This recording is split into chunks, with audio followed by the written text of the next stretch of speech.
Welcome back to the Sound for More channel, and welcome back to another tutorial on Groove Rider 2.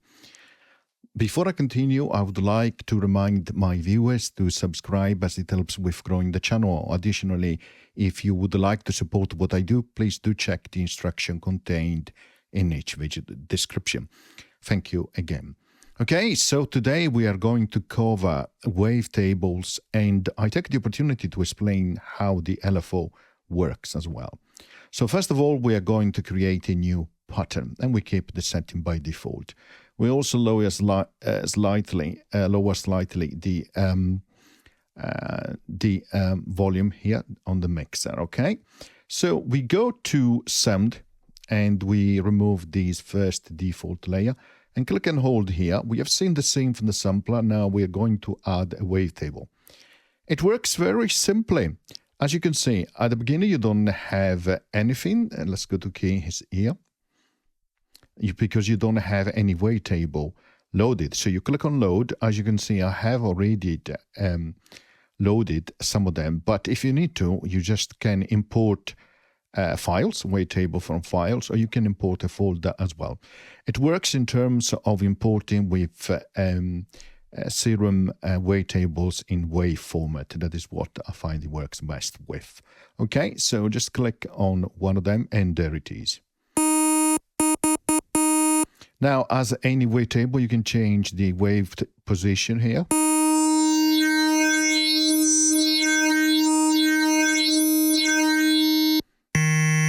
And then, of course, you can change the warp setting here, which is really great.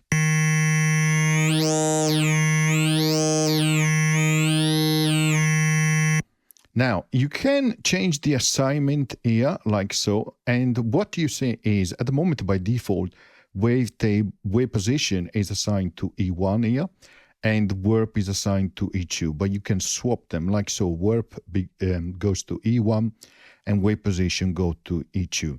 The reason is because, of course, then you can modulate using the LFO, which I want to show you. Okay, so let's go to the LFO now. Let's click Edit here. So how does it work? A lot of different options. First of all, you can see a waveform here. You can click here on the dot. You can move it up and down to change the shape, like so. Okay. You can click here to move where it starts, and you need to take that as a starting point. So you can say I start here in terms of phase. So you can see it is moving. It is moving slowly because the speed here is very slow. So you can increase it there. You can also set it to BPM, to the host, right? And you can also invert the waveform, which is really good. Every time you press a key, nothing happens there. But if you click retrigger, you can see the cursor here, or the position is actually retriggered, or restart from the beginning, which can be very useful. Then you can see it's bipolar, so positive and negative value. Click on here, becomes only unipolar, and you can also have alpha of it as well, which is really good. Let's leave it to bipolar. Then here you can set the depth, okay, like so, and then the speed. Now, you can choose the different waveforms here, which I'll show you in a moment, and then you can assign to a different target destination. So the first one is pitch.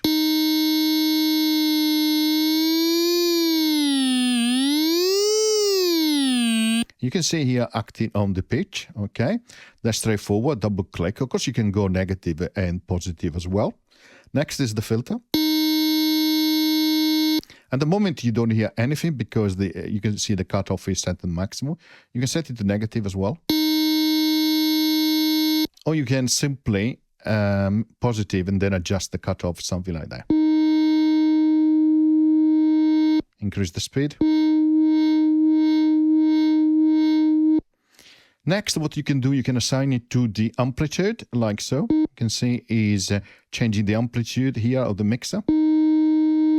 For this particular layer, of course.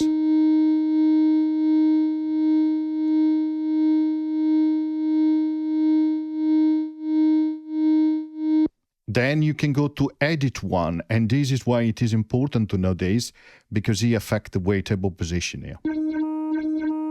Let's go back to wavetable.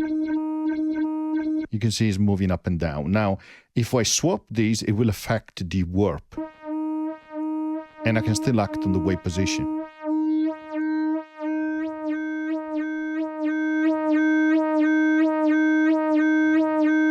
So that is why it's important to be able to change the assignment there. But let's go back to the LFO. Okay, we can also go to pan, which can be really useful. And of course, you can have multiple acting at the same time. And also then you have effect. Now, in terms of insert effect. So you need to click here to insert and insert effects. So let's start with something very simple. Chorus. And what we can do, we can increase a little bit of depth and change the speed. That is what we will do.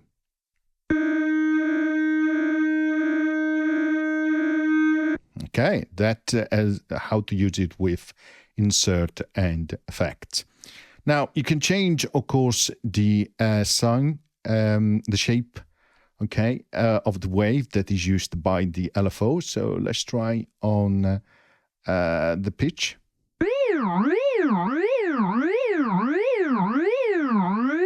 Triangle, so.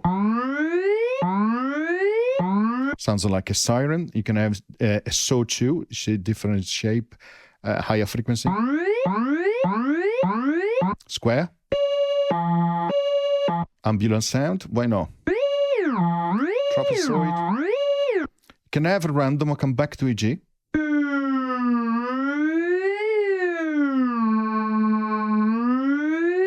Really interesting, isn't it? And what you can also do, if I go back to sine, you can quantize it.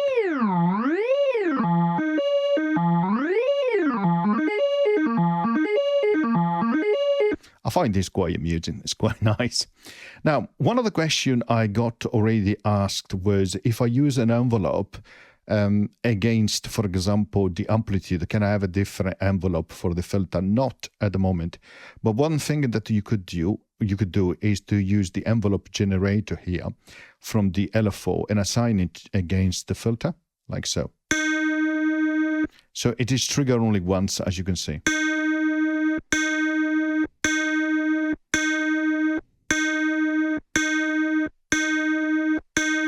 You can invert it if you want the other way.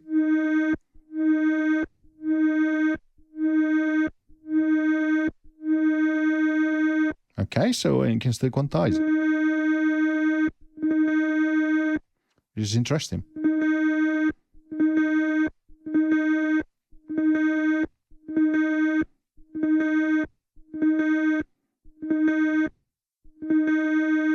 Okay, so, and of course, you can decide to have more than one layer, right? A wavetable, and you could decide to load another one or load the same one. I'm going to use an FM here.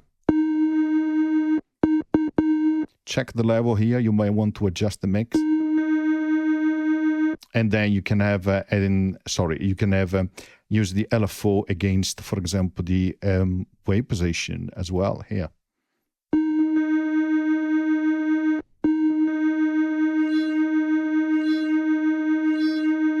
In this case, it's bipolar. Let's go to the edit here and set the wave position something in the middle. So we'll go up and down. Again, readjust the mix compared to the first layer.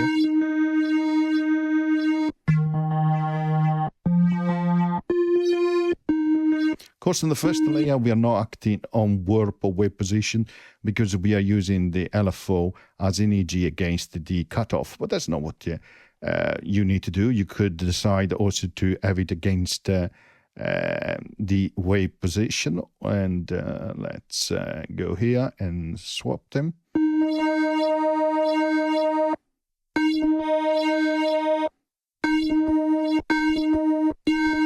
In this case, I still maintain the EG on the cutoff while I'm having, in terms of modulation from the LFO, while I'm also acting the wave position.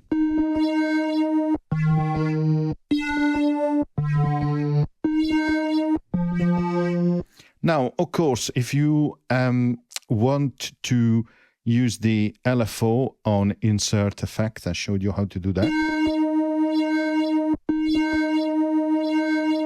Like so. But now let me go to the second layer, right, and do the same here on the chorus. Okay. Now we could add another effect here. So we could go for a phaser. Why not?